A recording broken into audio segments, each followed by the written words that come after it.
Bismillahirrahmanirrahim. Alhamdulillah.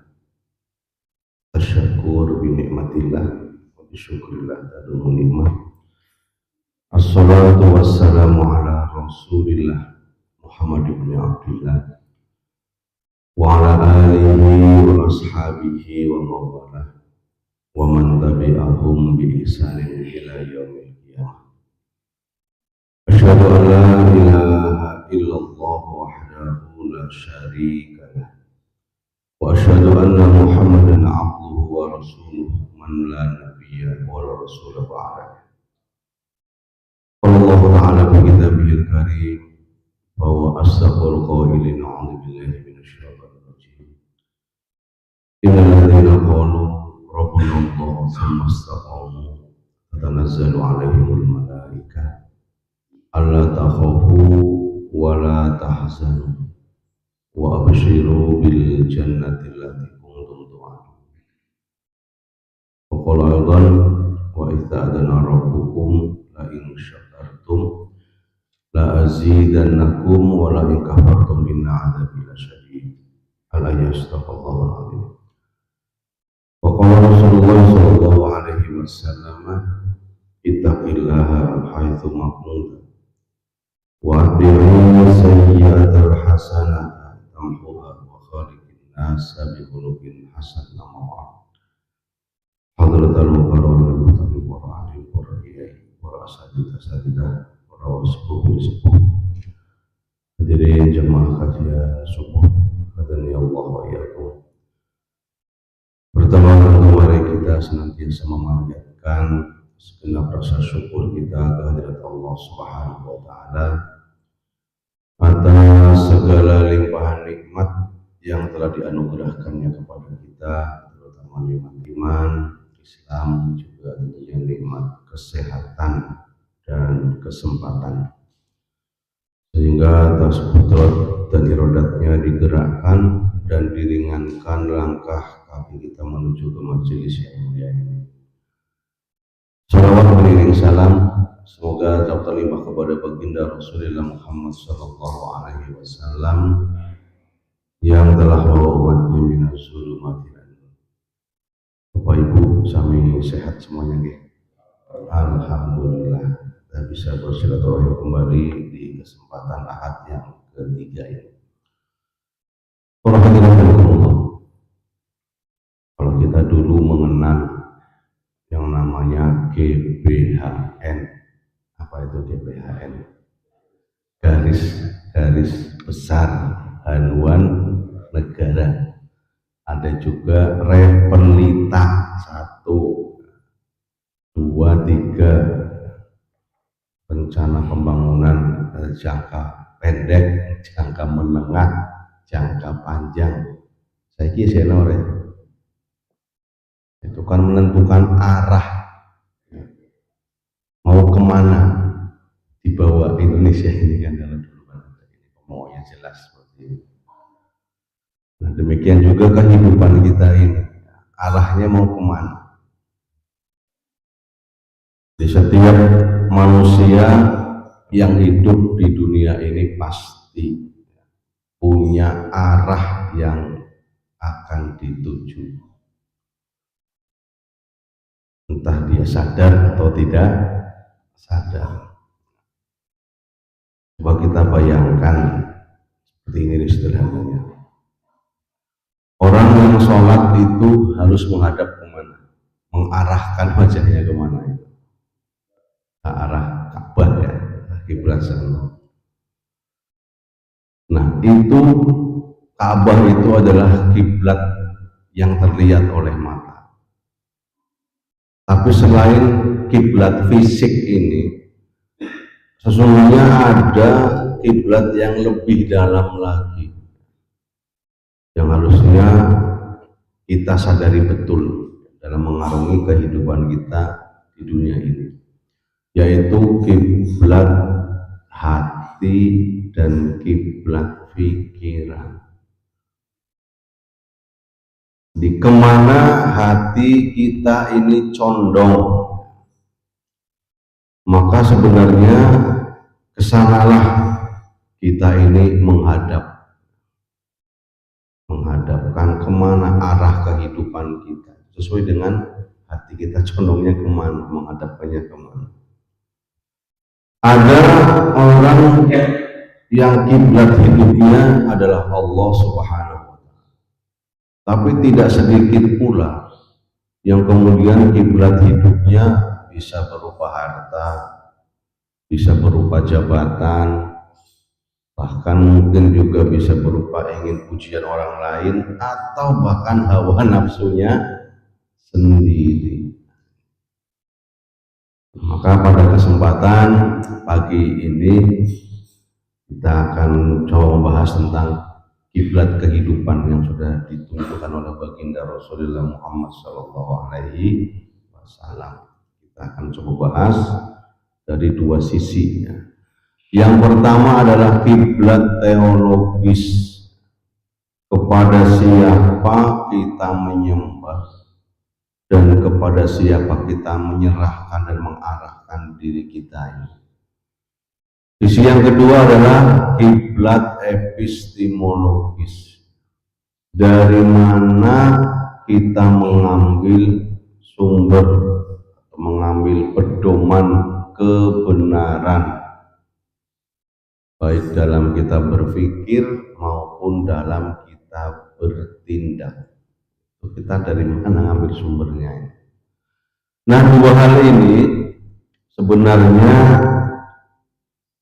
menyatu, ya, saling mengisi. Kalau boleh diibaratkan seperti dua sisi mata uang, yang satu dan yang tidak bisa dipisahkan.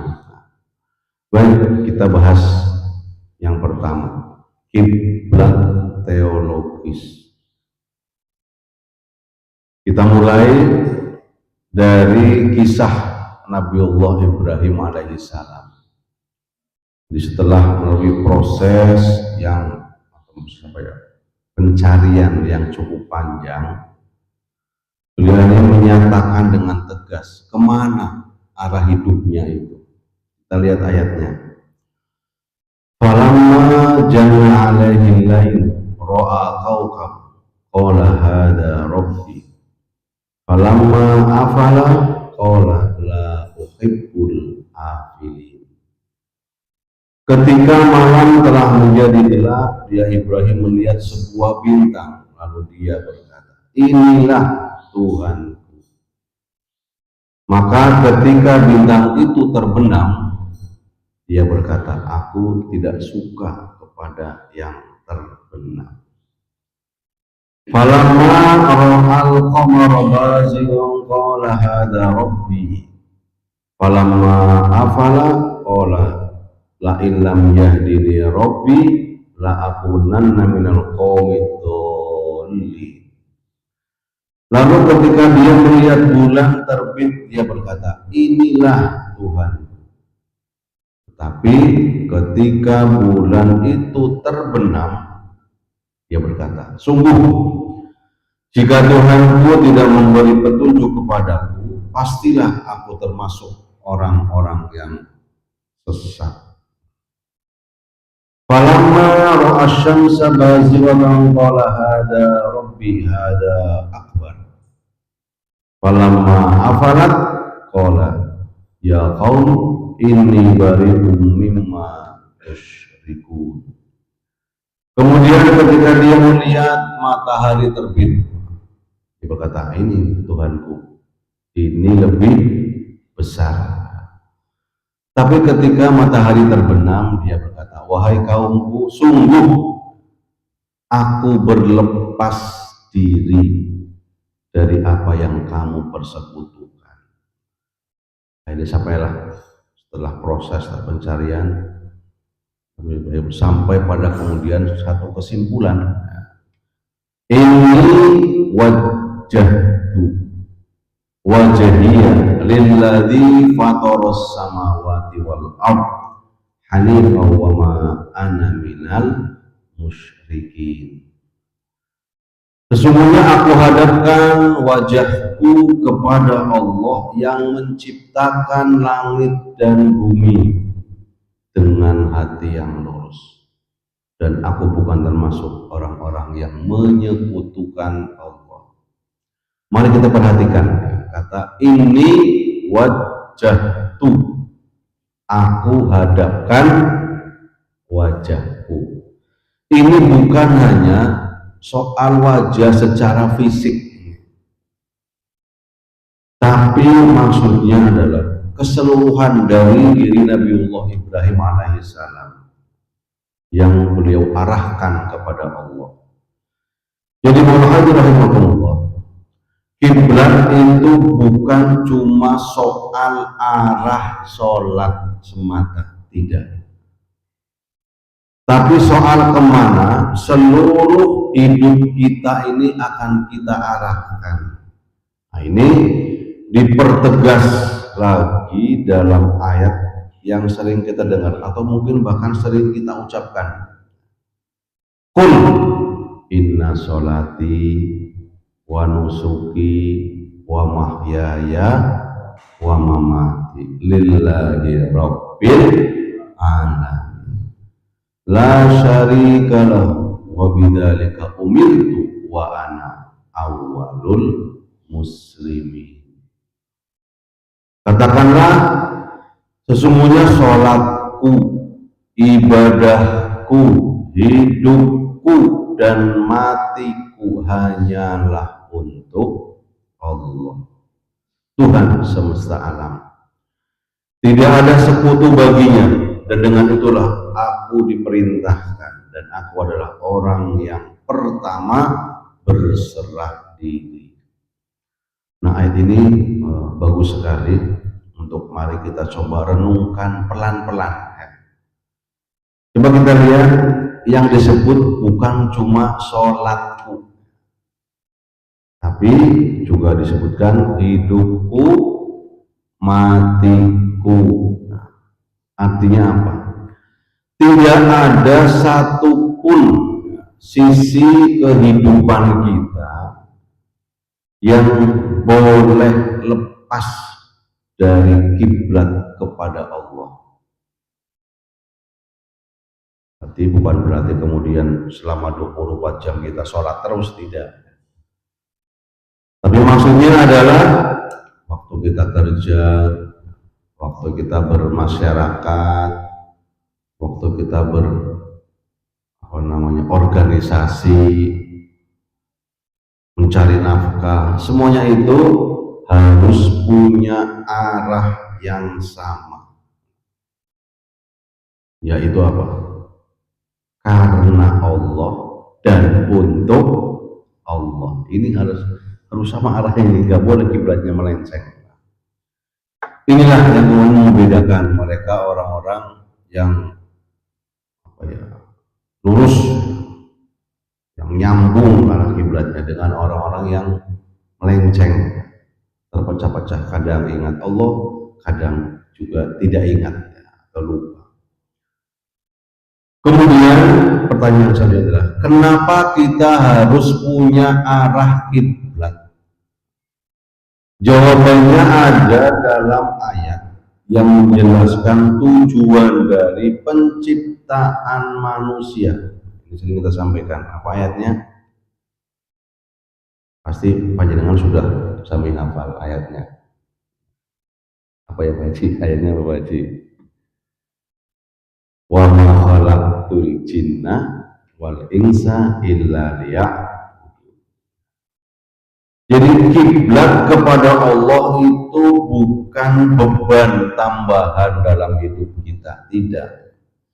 Tapi memang itulah alasan kenapa kita ini diciptakan. Ibnu Katsir rahimahullah menjelaskan bahwa maksud liya'budun, beribadah dalam ayat ini adalah mentauhidkan Allah, mengesahkannya dalam segala bentuk penyembahan. La ma'buda illallah, tidak ada yang patut disembah kecuali Allah. Jadi Allah, kalau seseorang merasa hidupnya kosong atau tidak tenang, seringkali seringkali itu bisa jadi karena kiblatnya sudah bergeser, bukan lagi kepada Allah, tapi kepada hal-hal lain selain Allah yang sesungguhnya tidak layak untuk dijadikan sebagai tumpuan. Lalu kenapa kita disuruh menghadap Ka'bah waktu sholat? Ini juga ada penjelasannya dan ceritanya cukup menarik. Jadi dahulu kala Nabi Muhammad SAW dan juga para sahabatnya menghadap kemana sebelum menghadap Ka'bah? Baitul Maqdis di Palestina. Kemudian Allah memerintahkan pindah untuk menghadap Ka'bah di Makkah Al-Mukarramah.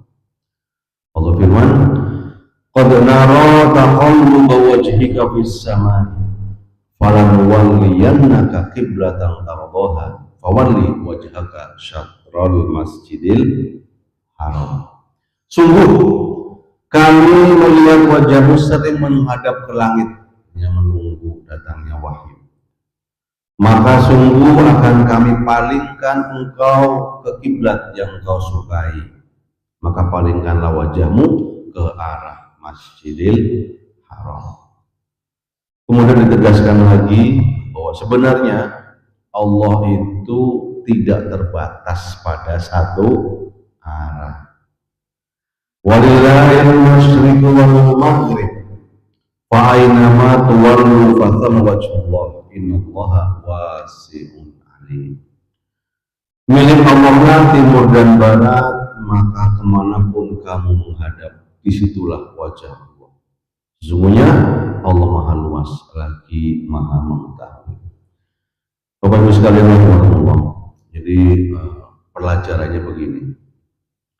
Kenapa kita disuruh atau tetap disuruh menghadap Ka'bah? Padahal dijelaskan tadi Allah tidak terbatas pada satu arah.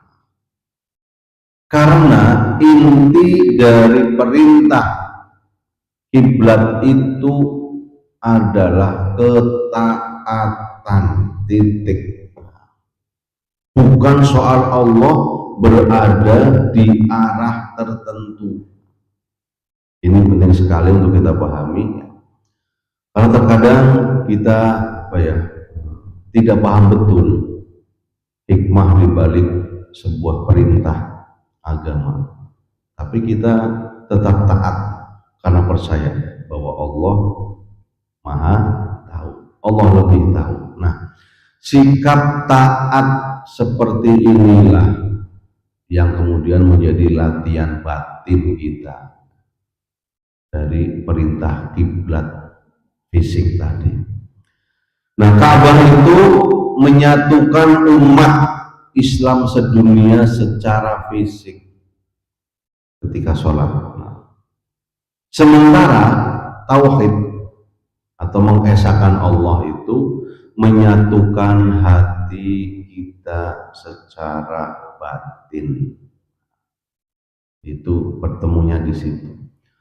Jadi dulu ketika perintah memindahkan arah kiblat ini terjadi, sebagian sahabat ada yang kemudian bertanya. Mereka beranggapan ini kenapa dirubah-rubah seperti ini ya. Jadi tadi karena apa ya? Itulah ketaatan.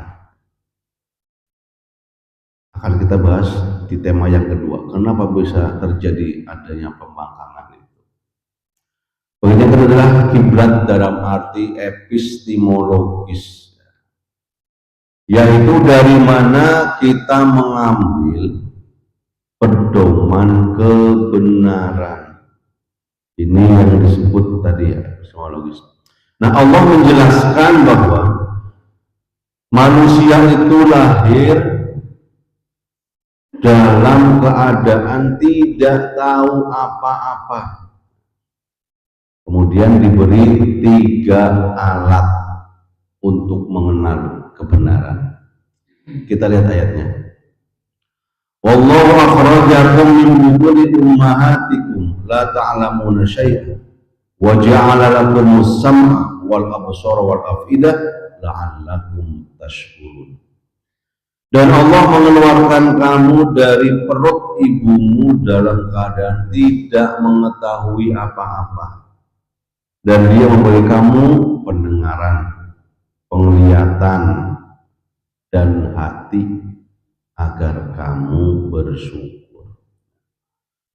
Jadi, warahmatullahi, kita punya telinga untuk mendengar, termasuk mendengarkan ilmu, wahyu, Al-Quran.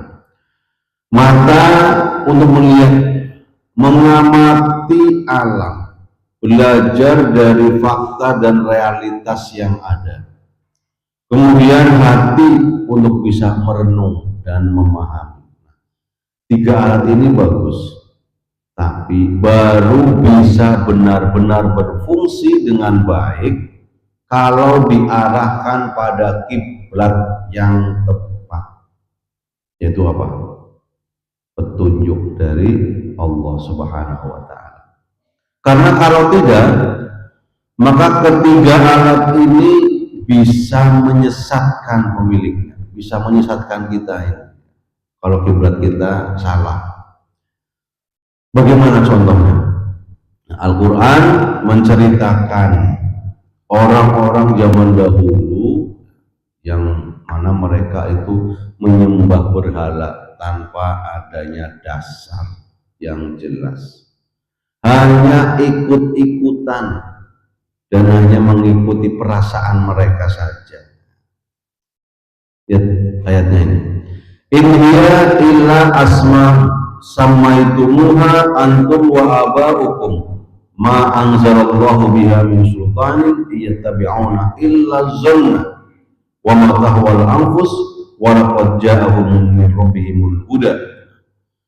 Itu hanyalah nama-nama yang kamu dan nenek moyangmu buat sendiri. Buat sendiri, boleh mereka sembah sendiri. Allah tidak menurunkan keterangan apapun untuk itu. Mereka hanya mengikuti dugaan dan apa yang diinginkan oleh hawa nafsu mereka. Padahal sungguh telah datang petunjuk dari Tuhan mereka. Mari kita perhatikan ayat ini. Mereka itu bukan orang-orang bodoh dan juga bukan orang yang tidak berpikir. Justru mereka berpikir, tapi mereka berpikir dengan tidak berpedoman pada kiblat yang benar, tidak berpedoman pada wahyu, hanya mengikuti dugaan atau zon dan mengikuti keinginan diri mereka sendiri. Inilah bahaya besar kalau kiblat berpikir kita salah atau salah arah. Bahkan ada ayat yang lebih tajam lagi yang menjelaskan akibat bagi orang-orang yang menjadikan hawa nafsu sebagai Tuhan dalam hidupnya. Afara'aita man ittakhadha ilahahu hawahu wa adallahu ala ilmin wa khatama ala sam'ihi wa qalbihi wa ja'ala ala basarihi ghishawah. Maka pernahkah kamu melihat orang yang menjadikan hawa nafsunya sebagai Tuhannya? Allah membiarkannya sesat berdasarkan ilmunya dan mengunci pendengaran serta hatinya dan meletakkan tutup di atas penglihatannya. Jadi ayat ini menarik kalau kemudian kita hubungan dengan ayat yang tadi yang menjelaskan tentang 3 alat An-Nahl 8. Jadi tadi disebutkan ada pendengaran, penglihatan, kemudian apa? Hati. Nah, di ayat ini ketika seseorang menjadikan hawa nafsu sebagai Tuhannya, sebagai kiblatnya, maka 3 alat itu justru dikunci. Telinganya menjadi tidak bisa mendengar nasihat. Kalau bahasa Tegal apa? Orang yang tidak mau dinasehati, tampung apa ya? Pokoknya tidak mau menerima nasihat. Hatinya menjadi tidak bisa memahami kebenaran. Matanya tertutup dari melihat tanda-tanda kebesaran Allah. Jadi kesimpulannya, kiblat teologis itu kemana kita ini menyembah, dan kiblat epistemologis dari mana kita ini berpikir, itu ternyata saling berhubungan erat. Kalau salah satunya salah atau salah satunya itu rusak, yang lain juga akan ikut rusak. Ada satu gambaran indah dalam Al-Quran tentang bagaimana Allah menjadi sumber cahaya bagi akal dan hati manusia. Allahu nurus samawati wal ardh, mathalu nurihi kamishkatin fiha misbah. Allah adalah cahaya langit dan bumi. Perumpamaan cahayanya seperti sebuah lubang yang di dalamnya ada lampu yang menyala terang. Imam Al-Ghazali menjelaskan ayat ini dengan sebuah analogi yang sederhana. Jadi mata kita yang sehat ini akan mampu melihat. Tapi ketika kita masuk sebuah ruangan di mana ruangan itu tidak ada cahaya, maka mata kita yang sehat ini tidak bisa berfungsi dengan baik. Dia tidak akan mampu melihat karena tidak ada cahaya. Gelap gulita, nggak ada cahaya sama sekali. Maka mata kita yang sehat ini tidak bisa melihat. Nah, begitu juga dengan akal manusia. Akal itu ibarat mata. Dia mampu, yang sehat, maka dia juga mampu berpikir. Tapi dia butuh yang namanya cahaya. Dari mana? Dari wahyu. Supaya bisa melihat kebenaran dengan jelas. Ini yang boleh, ini yang tidak boleh. Ini yang diperintahkan, ini yang dilarang. Karena akal tanpa bimbingan wahyu akan tersesat. Meski dia merasa dirinya sudah berpikir secara rasional. Karena sekarang kan banyak ini. Ini kan HAM, hak asasi manusia. Kasus kemarin yang lagi rame, POTI, apa itu? LGBT, ini hak asasi manusia. Nah, jelas-jelas ayatnya melarang itu. Hadisnya juga melarang. Makanya cara berpikir itu harus di bawah wahyu. Nah, bagaimana titik temu antara kedua kiblat ini?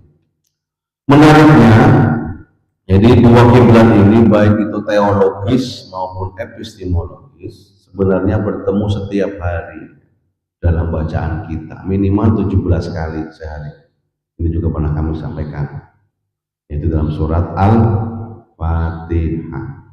Iyyaka na'budu wa iyyaka nasta'in. Kalimat pertama iyyaka na'budu itu menjelaskan tentang teologi apa kiblat kiblat teologis, kemana kita menghadapkan, kemana kita menyembah. Iyyaka na'budu. Kalimat yang kedua iyyaka nasta'in, ini adalah berbicara soal kiblat epistemologis dalam arti yang luas, yaitu dari mana kita minta petunjuk, dari mana kita minta pertolongan, kita minta kekuatan, kita minta pedoman dalam hidup kita ini. Kemudian langsung disusul permintaannya, ihdinas siratal mustaqim, tunjukilah kami ke jalan yang lurus. Nah, jalan yang lurus ini sebenarnya gambaran paling ringkas dari kiblat kehidupan kita ini. Satu jalan, satu arah yang menyatukan ibadah dan kebenaran berpikir dalam satu garis yang sama. Kita mohon dijauhkan dari dua jalan yang menyimpang. Ayat kelanjutannya, yaitu jalan orang yang tahu kebenaran tapi sengaja menyimpang. Maka ini adalah jalan orang yang dimurkai. Kita beri kepada Allah ghairil maghdubi. Yang kedua adalah jalan orang yang tersesat karena memang dia tidak berilmu. Waladhdallin. Ada juga hadis yang mengajarkan bahwa kiblat sejati seseorang itu sebenarnya bukan diukur dari yang terlihat mata, tapi dari apa yang ada di dalam hati, yaitu niat. Maka hadis yang mengatakan innamal a'malu bin niat wa innamal likulli imri'in ma nawa. Jadi dua orang bisa saja melakukan perbuatan yang sama. Secara kasat mata kita lihat perbuatannya sama. Contoh sedekah. Sama-sama sedekah di waktu yang sama dengan jumlah yang sama. Secara fisik kita lihat sama. Tapi bisa berbeda jauh ya, 160 derajat kalau kita lihat dari kiblat hatinya. Yang satu karena Allah, yang satu bisa jadi karena ingin dilihat oleh manusia. Ini kan kiblat hatinya sudah berbeda jauh, walaupun perbuatannya sama. Yang satu karena Allah, yang satu karena ingin pujian ataupun apalah ya. Ada satu hadis lagi yang menggambarkan tingkatan tertinggi. Ini tingkatan tertinggi dari kesadaran berkiblat kepada Allah. Ini sering kita sebut dengan hadis Jibril.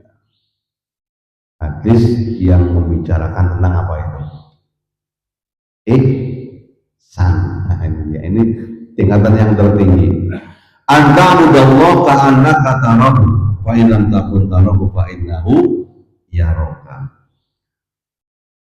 Jadi tingkatan paling tinggi dalam berkiblat itu bukan cuma tahu bahwa Allah adalah kiblat kita, dan juga bukan cuma melaksanakan aturan-aturan agama, tapi yang tertinggi itu adalah sampai pada ada dalam diri kita itu zauq itu apa?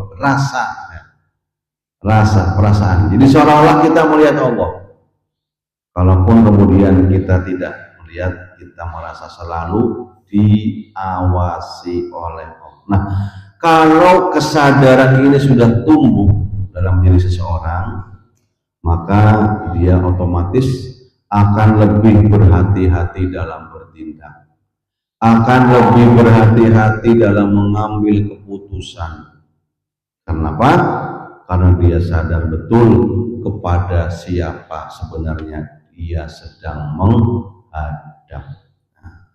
Terakhir sebagai penutup, jadi kalau kita rangkum, kiblat kehidupan itu punya dua sisi yang menyatu. Pertama, kemana kita menyembah dan menyerahkan diri, yaitu harus kepada Allah Subhanahu wa Ta'ala, bukan kepada harta, bukan kepada jabatan atau hawa nafsu diri kita sendiri.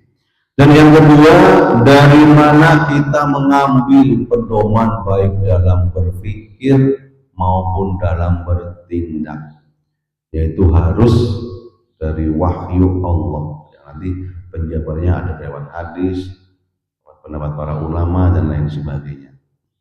Jadi harus dari wahyu Allah, bukan sekedar tadi zon bahasa Qurannya, bukan hanya berdasarkan dugaan atau keinginan hawa nafsu. Nah, kalau dua kiblat ini sudah lurus dan menyatu dalam diri seseorang, maka hidupnya akan terasa lebih tenang, akan lebih terarah, karena semua yang ia lakukan, entah itu bekerja, bermasyarakat, sosialisasi dan lain sebagainya, beribadah, semuanya bermuara pada satu arah yang sama, pada satu poros yang sama. Nah sebaliknya, kalau kiblat seseorang itu bergeser, meskipun tampak sekilas tampak dia sibuk, tampak produktif, tapi hatinya akan mudah gelisah karena sebenarnya dia sedang menghadap ke kiblat yang salah. Itulah kenapa kita bilang berzikir kepada Allah, ala bizikrillah tatmainnul qulub. Kalau kiblat kita sudah bergeser, maka ketika kita mendapati masalah dalam hidup kita, kita tidak akan tenang karena sandaran kita, arah kita sudah salah. Baik, ini saja sedikit yang dapat kami sampaikan.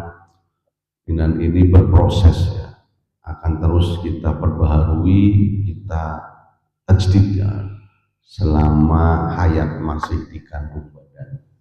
Kita perbaharui terus dua kiblat kita ini, kiblat baik teologis maupun epistemologis, supaya kita betul-betul sesuai dengan doa kita, ihdinas siratal mustaqim, berada di jalan yang lurus. Baik, mari semua kita berdoa kepada Allah, dan Allah memberikan taufik dan hidayahnya kepada kita dalam menjalani kehidupan kita ini. Alhamdulillahirabbil alamin, hamdan na'imin, hamdan syakirin, hamdi yuwafi ni'amahu wa yukafi'u mazidah. Ya Rabbana lakal hamd kama yanbaghi li jalalikal karim wa 'azimi sultanik. Allahumma shalli ala Muhammad wa ala Allahumma inna nas'aluka salamatan fid din wa afiatan fil jasad wa ziyadatan fil ilmi wa barakatan fil rizq wa tawbatan qabla al-maut wa rahmatan 'inda al-maut wa maghfiratan ba'da al-maut. Allahumma hawwin 'alaina bi syakaratil maut wa najata minan nari wal 'afwa 'inda al-hisab. Allahumma la tada' lana zamban illa ghafarta wa la hamman illa farajta wala aiban illa satarta wala daynan illa qadaita wala faqiran illa aghnayta wala maridan illa syafaita wala hajatan min hawaiji dunya wal akhirah illa qadaitaha wa yassartaha fayassir umurana wasrah sudurana wa nawwir qulubana wa aslih bi solihati a'malana. Rabbana zalamna anfusana wa illam taghfir lana wa tarhamna lanakunanna minal khasirin. Rabbana taqabbal minna innaka antas samiul alim wa tub 'alaina innaka antat tawwabur rahim. Rabbana atina fid dunya hasanah wa fil akhirati hasanah wa qina adzabannar. Subhana rabbika rabbil izzati amma yasifun wa salamun 'alal mursalin walhamdulillahi rabbil alamin. Qul hadza, mohon maaf atas segala kekhilafan, kekurangan atau kesalahan. Nasallallahu alaihi wasallam. Wassalamualaikum warahmatullahi wabarakatuh.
Jadi yang mau saya tanyakan mengenai doa untuk yang masih hidup yang lebih dari satu nih Pak. Diawali dengan khususan atau jangan Pak. Yang kedua juga yang sedang meninggal kirim doa yang lebih dari satu. Itu yang bisa saya sampaikan. Waalaikumsalam. Baik, bahasa agama yang kita pahami itu adalah mendoakan, berdoa.